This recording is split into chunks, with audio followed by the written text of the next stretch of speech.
Hey there, how's it going? I'm Rick Heins. I'm the amp guy from Fender, and I'm at zZounds today with Justin to talk about the new ToneMaster amplifiers, ToneMaster Deluxe and Twin. Today's the first day that Justin's actually had a chance to play the amplifiers. And I realize, a lot of videos out there, there's a lot of content, all kinds of stuff, but I thought it'd be fun to actually sit down with Justin and just get his initial impressions on what he thinks of the amplifier. So, Justin, what do you think? I think they're great. Obviously, it's supposed to be kind of a solid state recreation of a classic set of tube amps here, the Deluxe Reverb and Twin Reverb, and I think they hold up. I mean, there's a lot to say about them, but just right off the bat, I mean, you can get a good feel out of it, and it just doesn't fight you like most solid state amps will. So dynamics are big with it. I think it crunches like a tube amp should. Well, that's good to hear. I mean, we spent a lot of time, over 3 years, kind of on this project of trying to figure out how we could do what a tube amp does in the digital realm. I think initially there was a lot of concern, or are people going to, feel that it sounds right, it feels right, that it does all the things that a tube amp wants. And it's kind of a weird experience that I even had, where once we did the amps, I remember being at my desk and have the Deluxe, and I was playing it. And it was almost like that gear nerd in me that was like, but it's not a tube amp. Like, is this okay? Should I feel weird about not using tubes or whatever? And the thing that happened to me was that I actually felt like once I just kept playing it and stopped worrying about whether they were tubes or not tubes, and the way that it broke up, the way that it felt, I just stopped worrying about it and just played it like I would a tube amp. And that's when I just realized that it's one of those things that just feels so natural, you kind of let go of the preconceived notions of what a tube amp can do. I mean, I agree. There is a lot of preconceived notions about needing to play tube, or if you play in a band and you guys are gigging live, that you have to have one. But I always just want to play an amp if it sounds good. And so far, I mean, I've been having a lot of fun playing with these, and first impressions are always really important. So yeah, it's been holding up though. Excellent. Yeah. So I mean, really, for anyone that hasn't seen anything about the amplifiers, the Deluxe and Twin, from the front, obviously look just like the traditional tube counterparts. The little ToneMaster is really the only thing that gives it away in the bottom corner. So all the controls that you're used to on those amplifiers react the same way. But what we've done is use quad-core processing power. So it's a lot of processing power that other companies have used to create a million different things. We used all that processing power just to create the sound of this amplifier, down to that detail. But by doing that and then using Class D amplification, it's got some nice features that we've actually been using, where we're scaling down the power. So what you may not realize is, so with the Twin, obviously 85 watts, it's a lot of power for a lot of different venues. Sometimes you need that, sometimes you don't. But it scales down all the way down to 1 watt. So you've got different versions. So I don't know if you play through, you've got 85 watts, 40, 22, 12, 5, and 1. Okay, that was my question, was what the wattage options were. But yeah, it's super handy. Going down all the way to 1 watt is crucial for somebody like me who lives in an apartment. I'm not gonna be able to open up any of the tube amps at hardly any volume. But if I scale it back, I mean, it's just like, it's a game changer for me for these kinds of amps. Mm-hmm. So owning a Deluxe myself, a tube Deluxe, for years I've wished I had attenuation on it of some sort, so I could actually just push it a little harder. But well, this one actually goes all the way down to 0.2 watts. Yes, 0.2 watts. So because it's less wattage, obviously, 22 down to 12, down to 5, 1, 0.2, or sorry, 0.5, and then 0.2.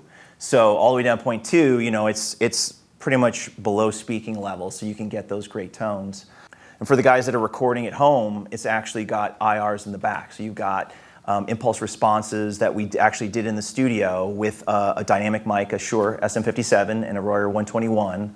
So when you're playing live on stage, like when you're gigging in Chicago or whatever, you can set that for the SM57. It'll cut really nice in the mix. It'll sound great through in-ear monitors or through the PA system.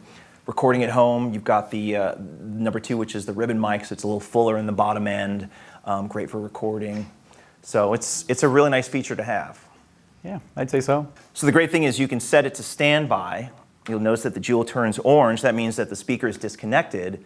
but you can still record or play live. So if you use in-ears on stage, you don't have to worry about stage volume. Sometimes praise and worship, you can't do that there, or just really quiet stages. These days, sound men can be very vigilant about volume on stage, so that's a really nice thing.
Really what it comes down to is the tone on the amplifiers, obviously.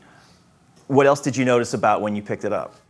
The weight. The weight, what's the twin weight? What, 20-something pounds? 23? 33 pounds for the twin, 23 for the deluxe. Yeah, that's, what, half of each of those? Yes. Yeah, it's huge. So I always can always find a moment to complain about carrying my tube amps around just because of the weight alone. So they're pine cabinets too, right? Exactly. Solid pine cabinets. Yep. Cool. So yeah, that's obviously one of the first things we noticed too when we're lugging them around here at the office.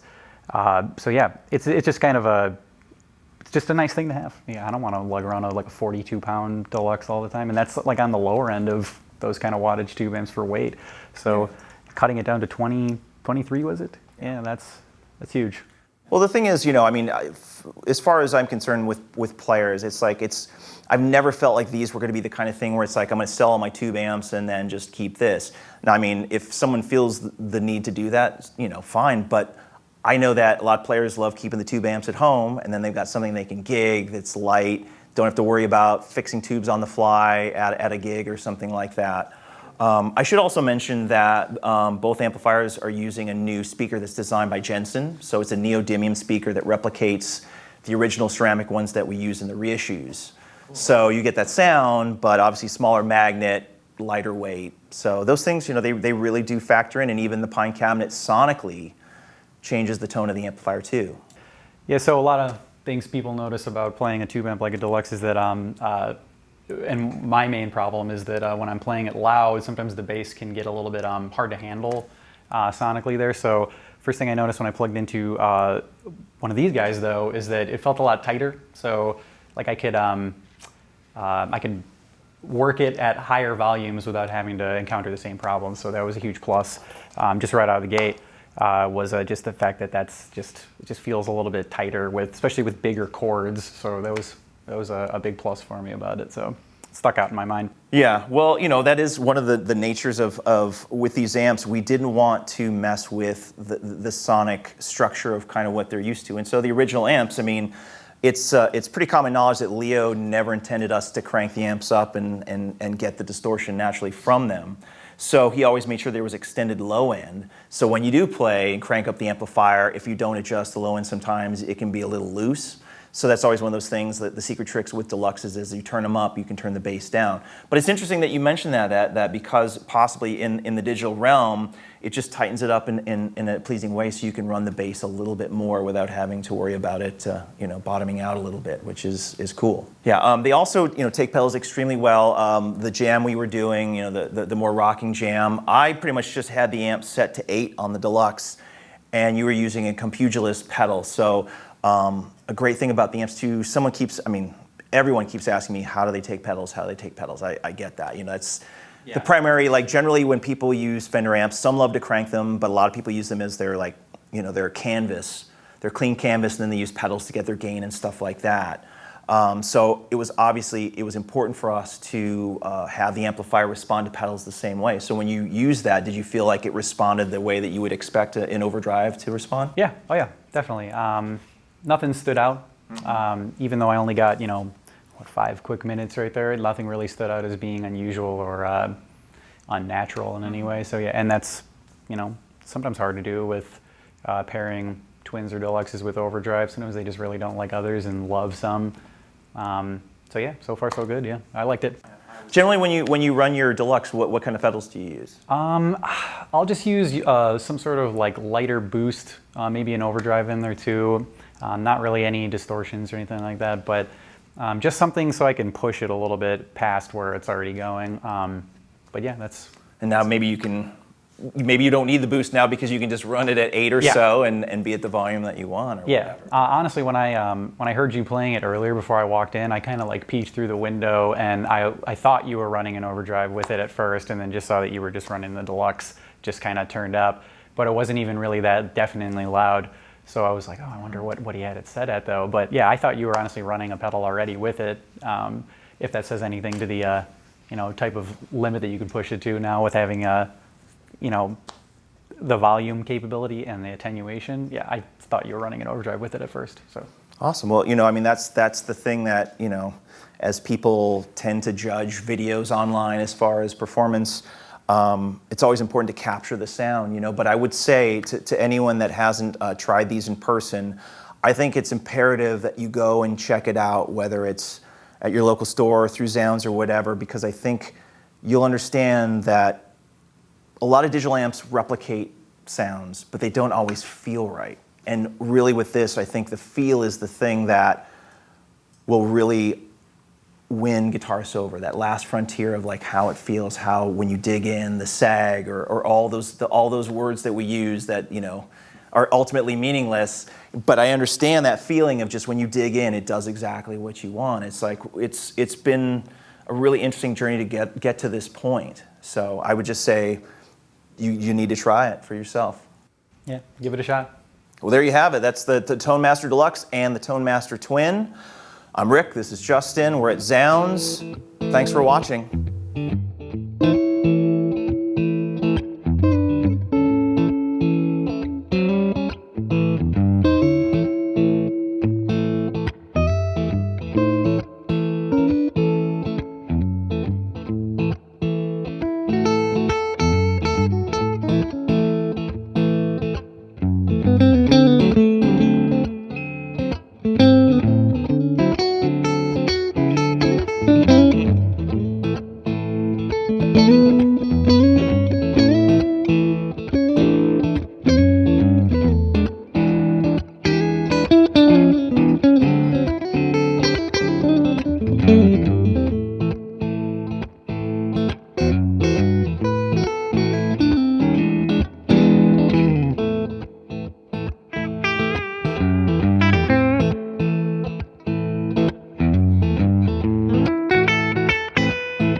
Thank you.